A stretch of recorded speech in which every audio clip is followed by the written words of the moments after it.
Recorders. Some 2.5 million Americans now own them. But is it against the law to use them? A federal appeals court says it is to tape copyrighted television programs. But the question of what to do is a complex and unresolved issue. We'll focus on that story tonight as we talk live with the president of a major entertainment conglomerate which brought the suit, with a spokesman for the home videotape machine industry, and with an expert on copyright law. This is ABC News Nightline. Reporting from Washington, Ted Koppel. Good evening. Suing the Sony Corporation is one thing. After all, it makes many of those home video recorders. And perhaps a case can be made for suing Henry's Camera Corporation. Apparently, it sells Sony video recorders. As for Doyle Dane Bernbach, well, it is Sony's advertising agency here in the United States. But why sue poor old William Griffiths? His crime, probably too strong a word, his only violation of the law is that he owns a Sony Betamax. And indeed, he was sued. And together with Doyle Dane Bernbach, Henry's Camera Corporation, and mighty Sony itself, William Griffiths lost. A federal appellate court in San Francisco ruled recently that the videotaping of a copyrighted television program, even when it is done at home for purely personal uses, violates the rights of those who own the program. Sidney Sheinberg is the president of the Music Corporation of America. MCA owns Universal Studios, one of the plaintiffs in this case. Mr. Sheinberg, has it gone a little too far, do you think? Has what gone a little too far? This kind of a suit, where you sue a man for owning one of these and possibly using it in the privacy of his own home. Well, quite frankly, we're really not concerned with the man. We're concerned with the people who make the machines and the people who make the tapes, and we want to be sure that our property isn't taken without being compensated. All right, Mr. Wayman, is there something reasonable about that? Mr. Wayman, I should point out, is Senior Vice President of the Electronics Industries Association. Anything unreasonable about trying to protect what you own? No, but we believe that the copyright owners and the motion picture industry is well compensated as it exists, and we believe the court decision by the appellate court was erroneous, and we hope that it will be reversed, reconsidered, and if not, we think that Congress will step in on behalf of the American public and amend the copyright laws to keep up with our modern technology, such as the VCR represents. All right, we will talk in greater detail with Mr. Sheinberg and Mr. Wayman later in this broadcast, but first, let's focus on what this controversy is all about. Here's Robin Groth. It's a simple process. Just turn the power on, set the time, put in a tape cassette, push a couple of buttons, and you are taping a movie off television in the privacy of your own home. There's only one thing wrong here. It's illegal. It's always been our position that the copying in home or outside the home is the same. Copying is copying, and it's illegal.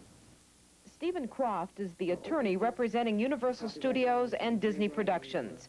They are bringing the legal action against the Sony Corporation of America and the Betamax. It's really important, I think, to focus on the fact that we're not talking about one man or two people with Betamaxes here. We're talking about hundreds of thousands of these machines. Bill Baker, a vice president of Sony, doesn't believe the studios have a case. Well, obviously, Sony Corporation of America strongly disagrees with the decision of the Ninth Circuit Court of Appeals. A number of legislators, both on the House side and the Senate, have either introduced or are considering introducing legislation that would clarify home use video recording and make it clearly legal. So what is this controversy really about? UCLA law professor and copyright authority Melvin Nimmer explains. Well, at the very beginning, when the Constitution was first written, a provision was put in there by the founders saying as follows: to promote the progress of science and the useful arts, that's the language used in the Constitution, Congress is given the power to enact copyright laws and patent laws. And the underlying theory was that the way to encourage creativity in artistic, literary, musical creativity, as well as scientific creativity in the patent area, the way to encourage that creativity is to give a property right to the creators, to give them something to sell.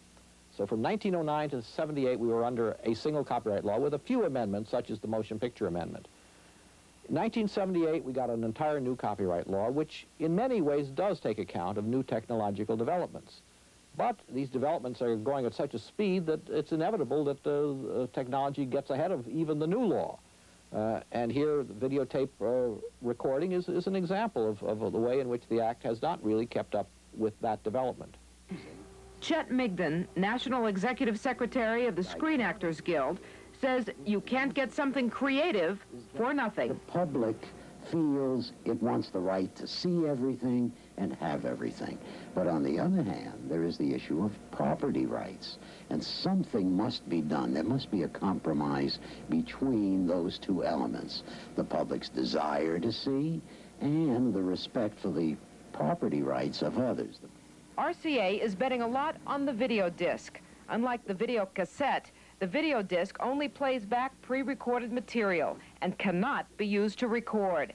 RCA says the video disc is the coming thing, and within 2 years, the public will be able to buy a pre-recorded movie disc for the price of a blank video cassette. For musicians whose work is used on records and tapes, on radio stations and in nightclubs, there is a system by which they get paid. ASCAP really serves as a clearinghouse for the use and performance of music.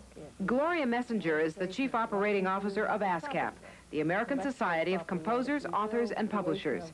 It is one of the few organizations that collects license fees from music users and distributes the income to members who are due the royalties.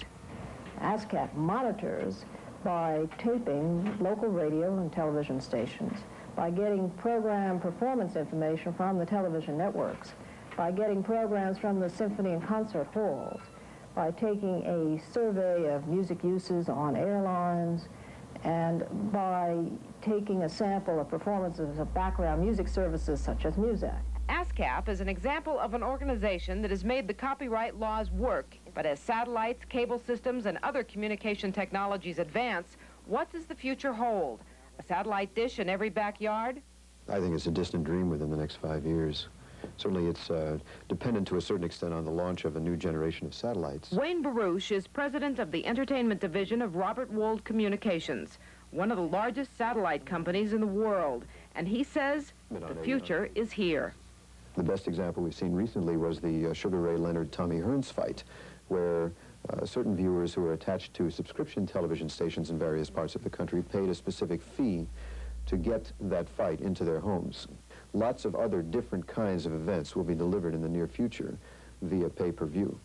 The ultimate scenario will be the capability of looking at an index of some kind and making decisions based on material that is not necessarily timely or live, probably movies, probably certain kinds of entertainment specials, but most probably at the outset, educational and informational materials. If after all of this you are still planning to buy a videotape recorder, you can.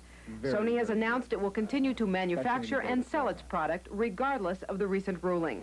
But at least one retailer, Henry Lichtenstein, is protecting himself. We have here these signs, and we make signs up here in the recording studio, which says that they are in violation of the law, and I think that this will protect me from any lawsuits personally. Today, it is the use of videocassette recorders in our homes that is being legally challenged. Tomorrow, the problems may be far more complex. How the rights of the creators, the producers, and you, the viewers, are protected may have to be decided by the Supreme Court of the United States. Robin Groth, ABC News, Hollywood. The right to protect creative work is guaranteed in the Constitution, and there is a whole body of copyright law in the United States. But is technology moving so quickly now that the lawmakers can't keep up? We'll raise that question in a moment when we talk with an expert on copyright law, and again with MCA President Sid Sheinberg and Jack Wayman, Vice President of the Electronics Industries Association. There are some complicated but important legal issues involved in the dispute over home videotape recording, and with us now in our Los Angeles bureau to help sort them out is Melville Nimmer, a professor of law at UCLA and an expert on copyright law. And joining us once again, Sid Sheinberg, President of the Music Corporation of America, MCA, and Jack Wayman, Senior Vice President of the Electronic Industries Association.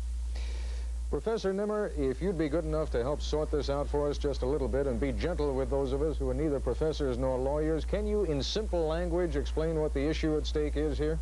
I think I can, Mr. Koppel. Essentially, there are two basic issues.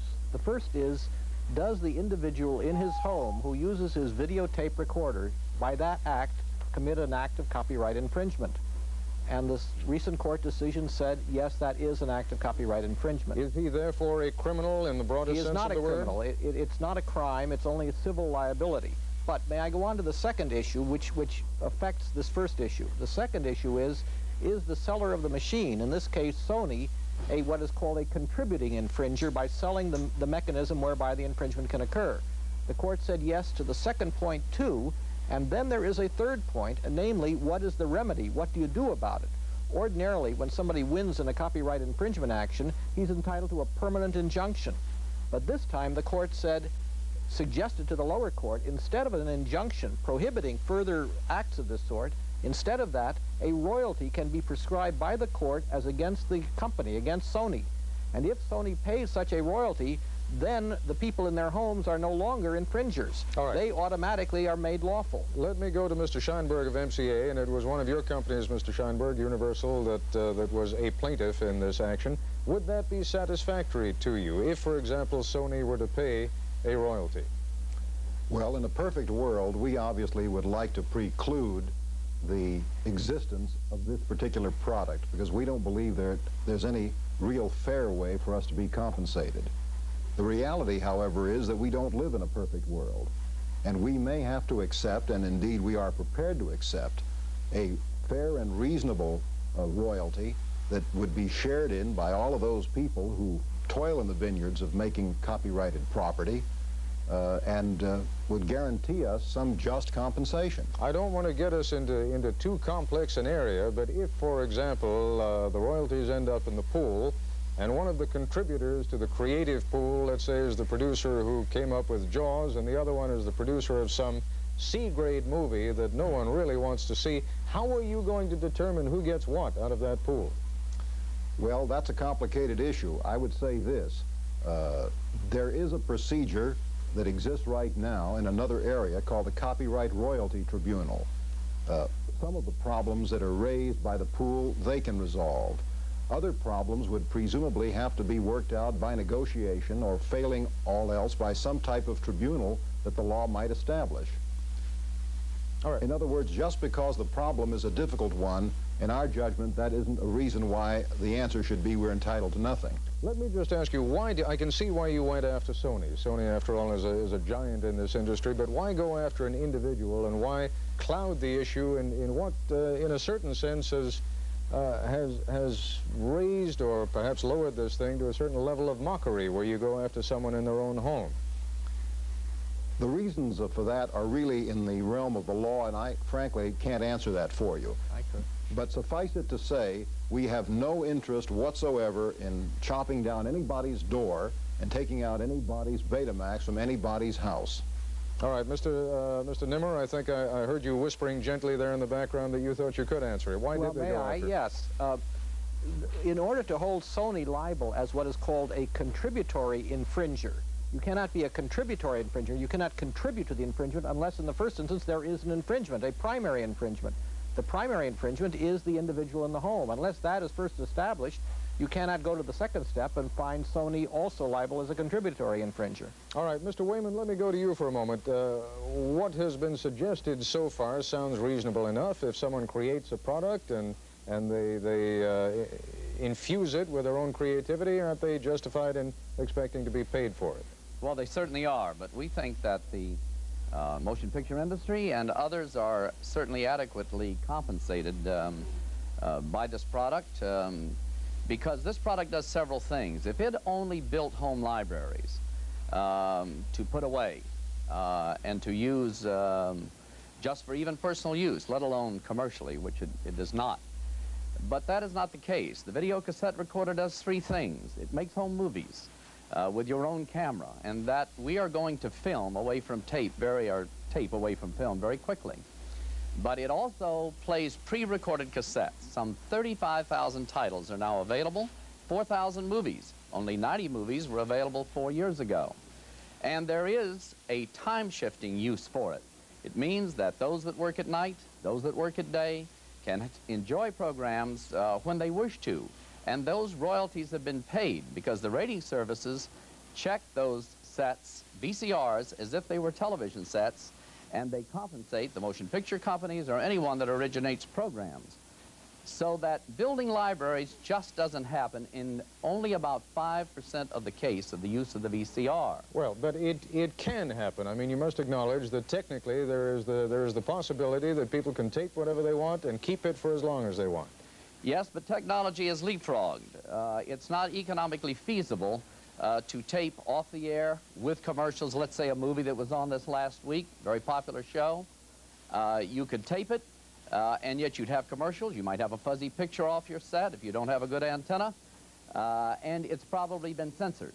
It would be so much easier to go out and rent for $5 that same movie, or to buy a video disc, for instance, and enjoy it in that fashion. And people do not save movies or programs as they do Beethoven's Fifth, the Barbra Streisand record, for instance. They keep forever. All right, what about that, Mr. Wayman? I mean, Mr. Scheinberg?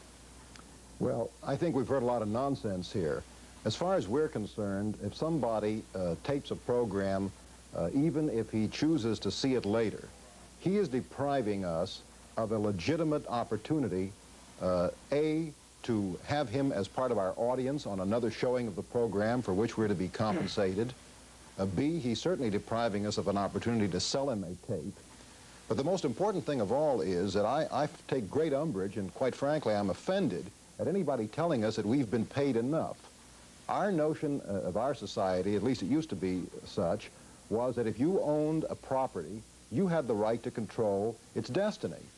And I frankly don't want the Japanese manufacturers telling us that we've already made enough money. Mr. Scheinberg, perhaps the easiest example for us, though, to understand is if we are at home listening to our radio and I take my Sony audio tape recorder and I record a record, am I now infringing upon anyone's rights? I don't know. The law has apparently not disposed of that question. But I mean, under this, well, let me take it to our legal expert, Mr. Nimmer. Is that a parallel case? It arguably is distinguishable. In 1971, Congress, when they amended the Copyright Act at that time, had a committee report in which they said audio taping was fair use, not infringement. Now, and they clearly did not speak of videotaping at that time. It is ambiguous whether, under the new law, that committee report is applicable with respect to audio tape. It's not a clear question at this point. All right, gentlemen, I'm afraid ambiguity is where we're going to have to leave this issue for the moment. In a moment, a satirical look at what the home videotape dispute could mean for the future.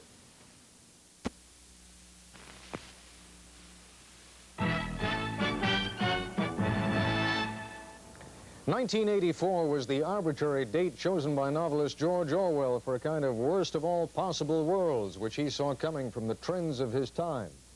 Well, according to Tom Shales, the syndicated television critic of the Washington Post, the dispute over videotaping is a sign that Orwell's 1984 is upon us. Shales made the point in a recent column which he taped for Nightline with illustrations by editorial cartoonist Bill Leamer. It is 1984, the third year of our persecution, O my brothers, O Beta-naughts and Beta-logs and fellow members of the Betanese Liberation Front. And still they come, the gray men in the greatcoats, the stormtroopers in their clodhoppers, and the brown shirts, and the gray shirts and the brown coats, and still they seek us out and pick us off and cart away our Goldfinger and our Roots and our great Muppet caper. 3 years, oh my brothers, since the decision banning home video recording of TV shows was handed down by a 3-judge panel, combined IQ 30, of the U.S. Court of Appeals in San Francisco. 3 years since 5 million of us went underground with our Betamaxes, our VHSs, our blank tapes, our patch cords, our satellite dishes, and our Whizmagidgets. 3 years on horizontal hold. They staged another air raid last week, my brothers. They flew low over the subterranean cubicle in the dread bulky racer plane. Another of those converted AWACS they never did send to Saudi Arabia. Their giant magnets swept our Betacombs, hoping to wipe away our fantasy islands, our Johnny Carsons, our masterpiece theaters, our Mr. Bills, our Richard Simmons shows, our Wizards of Oz's, and our Casablancas. The news is not good, oh my brothers. Comrade Joseph Kay returned from the front yesterday and reported that the combined military forces of Walt Disney Productions and Universal Studios moved in with their dwarfs and their mice and their incredible hulks and let fly with the dread bulk erasers on a hidden vault of tapes stored behind a Piggly Wiggly. There went 132 episodes of the Mary Tyler Moore Show up in a cloud of electrons. There was another speech on the radio today by Jack J. Valenti, president of the Motion Picture Association of America. He called for us to come out of hiding, carrying our tapes over our heads. He said the war against video liberation was costing the movie companies billions of dollars a year. Valenti. We tried to kidnap the corporate imperialist lackey once before, but he was too short. We couldn't find him. Comrade Gunther Kay thinks he saw the top of Valenti's head through the back window of his limousine. We will try again. Next time, we will bring a smaller laundry bag. The fight goes on. Only yesterday, Sister Henrietta Kay was charged with illegal time shifting. She had been caught red-handed setting her Betamax timer to record soap operas in the afternoon so she could watch them later that night when she got home. They not only confiscated her Betamax, they appropriated her Trinitron. Poor Henrietta was sentenced to 3 hours of hard labor a night, watching the network primetime schedule exactly as the network scheduled it, with no fast-forwarding through the commercials. And now we wait, oh my brothers, we wait for the terror from Hollywood, our nation's capital, to come again in the night.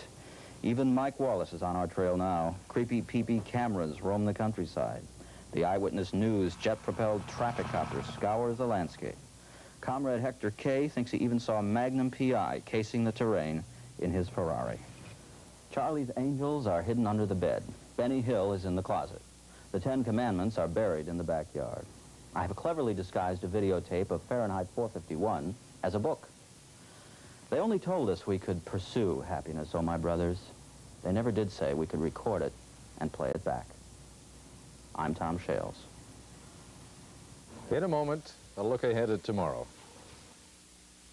That's our report for tonight. This is Ted Koppel in Washington. For all of us here at ABC News, good night. This has been ABC News Nightline. For a transcript of tonight's broadcast, send $2 to Nightline, Box 234 and Sony Station, New York, New York, 10023. Good morning, America.